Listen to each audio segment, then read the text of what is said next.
DeFi promises financial freedom, incredible yields, and cutting out traditional banks. But for every success story, there are people who lost thousands or even everything to exploits, scams, and mistakes. The DeFi space is filled with risks that beginners often don't understand until it's too late. In this video, I'll break down the biggest DeFi risks you absolutely must know before putting money into any protocol, from smart contract vulnerabilities to impermanent loss to outright scams. Let's dive in. The first and arguably biggest risk is smart contract vulnerabilities. DeFi platforms run on smart contracts, which are code deployed to the blockchain. Once deployed, most smart contracts cannot be changed. If there's a bug in the code, hackers can exploit it to drain funds. Even professionally audited contracts have been exploited. Audits reduce risk, but don't eliminate it. Complex DeFi protocols might have hundreds of thousands of lines of code interacting with other protocols. A tiny error in one function can create an exploit. Real examples are sobering. In 2022, the Ronin bridge was exploited for over $600 million due to compromised validator keys. Wormhole lost $320 million to a smart contract exploit. Poly Network was hacked for $600 million, though the hacker eventually returned the funds. These aren't obscure projects. They were well-funded, audited protocols. The lesson is clear. Smart contract risk is always present. Never invest more in DeFi than you can afford to lose completely. How do you minimize smart contract risk? First, stick to well-established protocols that have been running for years without major incidents. Uniswap, Aave, Curve, and MakerDAO have multi-year track records. New protocols offering insane yields are much riskier. Second, check if the protocol has been audited by reputable firms like Trail of Bits, OpenZeppelin, or Certic. Multiple audits are better than one. Third, look at the total value locked, or TVL. Protocols with billions in TVL have been battle-tested by time and have more to lose if something goes wrong. Small protocols with low TVL are higher risk. Impermanent loss is a risk specific to providing liquidity on automated market makers like Uniswap or Curve. When you provide liquidity, you deposit two tokens in equal value into a pool. Let's say you deposit $1,000 of ETH and $1,000 of USDC. If ETH's price doubles, the automated market maker rebalances the pool.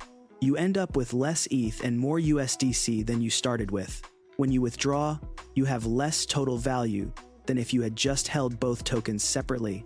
The trading fees you earned might not offset this loss.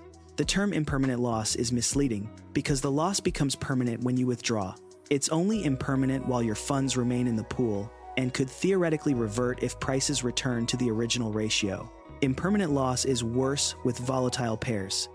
If you provide liquidity for ETH and a small altcoin that pumps 10 times, your impermanent loss will be massive. Stablecoin pairs like USDC and DAI have minimal impermanent loss because both assets maintain similar values. Before providing liquidity, calculate potential impermanent loss scenarios and ensure the trading fees justify the risk. Rug pulls and exit scams are unfortunately common in DeFi. Developers create a token, build hype on social media, launch a liquidity pool, and attract investors. Once enough money is in the pool, they remove all the liquidity and disappear. The token becomes worthless overnight. Rug pulls often involve new tokens on decentralized exchanges where anyone can list anything without permission. Warning signs include anonymous teams, no audit, suspicious tokenomics where developers hold huge percentages, and unrealistic promises. Always research projects thoroughly before investing. Check if the team is doxed, meaning their real identities are public. Look for locked liquidity, where developers prove they can't remove liquidity for a set period. Examine the smart contract for functions that could allow developers to mint unlimited tokens or pause trading. If you can't verify these things or if red flags appear, stay away. The potential gains aren't worth the risk of losing everything to a scam. Oracle failures can devastate DeFi protocols. Many DeFi applications rely on price oracles, which are services that provide real-time price data for assets. If an oracle provides incorrect price information, even temporarily, it can trigger mass liquidations or allow attackers to manipulate protocol behavior. Flash loan attacks often exploit Oracle vulnerabilities. An attacker takes a massive loan with no collateral that must be repaid in the same transaction, manipulates an Oracle's price feed, profits from the manipulation, repays the loan, and keeps the profit.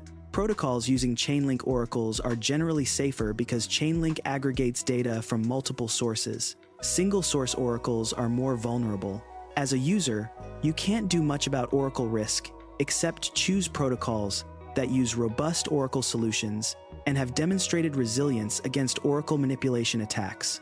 Liquidation risk affects anyone borrowing in DeFi.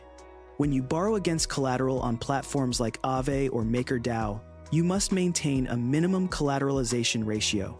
If your collateral's value drops or your borrowed asset's value increases, your ratio can fall below the threshold.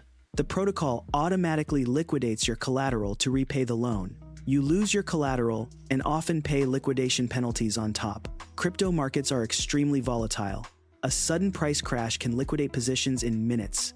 If network congestion prevents you from adding more collateral or repaying your loan, you're helpless as liquidation happens. To avoid this, maintain very conservative collateralization ratios. If the protocol requires 150% collateralization, keep yours at 250% or higher. Set up price alerts so you know when your position approaches danger. Never borrow the maximum amount possible. Gas fee spikes can trap you. During high network activity, Ethereum gas fees can skyrocket to hundreds of dollars per transaction. If you need to exit a position urgently, but gas fees cost more than your position is worth, you're stuck. This happened during the May 2021 crash, when gas fees hit several $1,000s for complex DeFi transactions. Small positions became impossible to manage economically. The solution is using Layer 2 networks like Arbitrum, Optimism, or Polygon where fees remain low even during congestion. If you're using Ethereum mainnet, keep position sizes large enough that even high gas fees are a small percentage. Have emergency funds in your wallet to cover unexpected gas costs. Don't put your last $100 into DeFi if you can't afford the gas to get it out. Key management is critical and often overlooked.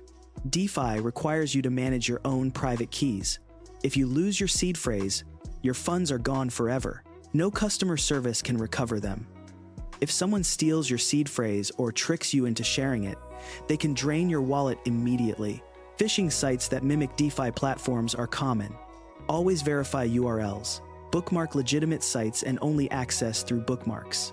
Hardware wallets provide the best security for significant amounts. For smaller amounts or active trading, hot wallets like MetaMask work but require extreme caution. Never approve transactions you don't fully understand. DeFi sites request approvals to spend your tokens. A malicious approval can let the contract drain your wallet. Only approve from protocols you absolutely trust and revoke old approvals regularly using tools like revoke.cash. Regulatory risk is emerging as governments worldwide develop crypto regulations. Some DeFi protocols operate in legal gray areas. Future regulations could force protocols to restrict access, implement KYC requirements, or shut down entirely. The SEC has suggested some DeFi tokens might be securities. OFAC sanctioned Tornado Cash, a DeFi privacy protocol. Using certain DeFi protocols could potentially have legal consequences depending on your jurisdiction. Stay informed about regulatory developments in your country. Understand that DeFi's regulatory status is uncertain. Be prepared for protocols to change, restrict access, or cease operations due to regulatory pressure. Diversify across multiple protocols and chains to reduce impact if one gets targeted. Composability creates cascading risks. DeFi protocols build on each other. You might deposit staked ETH from Lido into Aave, borrow stablecoins, deposit those into Curve, and stake the Curve LP tokens elsewhere. If any protocol in this chain fails, your entire position could be affected. The 2022 Terra Luna collapse demonstrated this. Luna's failure cascaded through the DeFi ecosystem, affecting protocols that seemed unrelated. Understand all the protocols you're exposed to, not just the one you're directly using. If you're using a yield aggregator like Yearn, research the underlying protocols where your funds actually go. Composability amplifies both gains and losses. Slippage and sandwich attacks affect traders. Slippage is the difference between expected price and execution price. On decentralized exchanges with low liquidity, large trades experience significant slippage. Sandwich attacks involve bots detecting your pending transaction, front-running it with a buy order to pump the price, then back-running with a sell order after your transaction executes. You get worse prices while the bot profits. Use slippage protection features on DEXs. Set maximum slippage percentages you're willing to accept.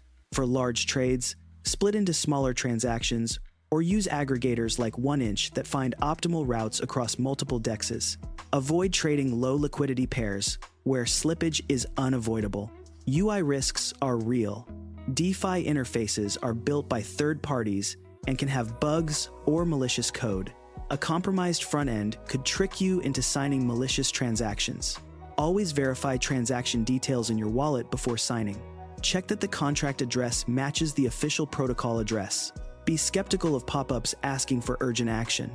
My honest take is that DeFi offers genuine innovation, but comes with substantial risks that require education, caution, and accepting potential losses.